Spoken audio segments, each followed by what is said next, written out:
Bonjour à vous et bienvenue dans cette minute philosophique intitulée La philosophie du bar. Aujourd'hui, nous poursuivons avec le vocabulaire philosophique, avec le lexique philosophique. Un premier terme, je, J-E. Le je désigne un sujet qui pense et qui agit. Dans un texte philosophique, le je ne renvoie pas à un personnage tout à fait singulier, à un philosophe bien particulier. Non, à partir du moment où le philosophe dit je, il entend en fait le nous. Il entend embrasser la condition humaine de toute éternité. Le je n'est donc pas un je, le je est un nous.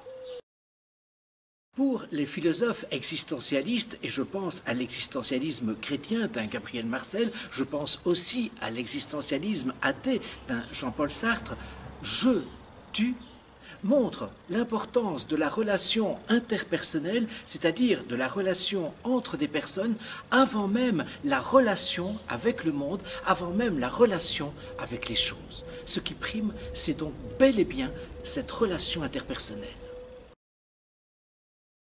Immortalité et éternité. Je suis toujours frappé par le fait finalement qu'on confonde et qu'on assimile même les deux termes, à savoir immortalité d'une part, éternité d'autre part. Si Dieu existe, Dieu, dit-on, est éternel. Ça veut dire qu'il n'a pas de commencement et qu'il n'a pas de fin. Dans un vocabulaire religieux, théologique, on dira même qu'il est l'alpha et l'oméga. Tout ça pour dire qu'il n'a précisément pas de commencement et qu'il n'a pas de fin. Maintenant, l'immortalité. L'immortalité, c'est avoir un commencement et c'est ne pas avoir de fin. Si Dieu existe, peut-être nous donnera-t-il l'immortalité.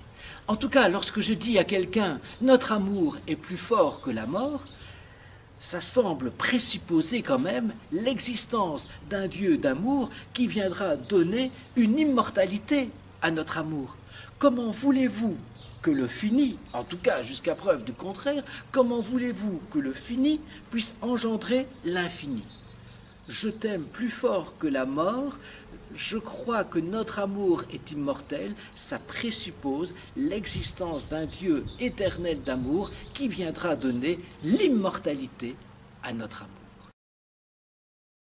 Sophisme, c'est un raisonnement qui, à première vue en tout cas, peut paraître exact, mais dont la conclusion est présente pour dérouter ou pour tromper même l'interlocuteur.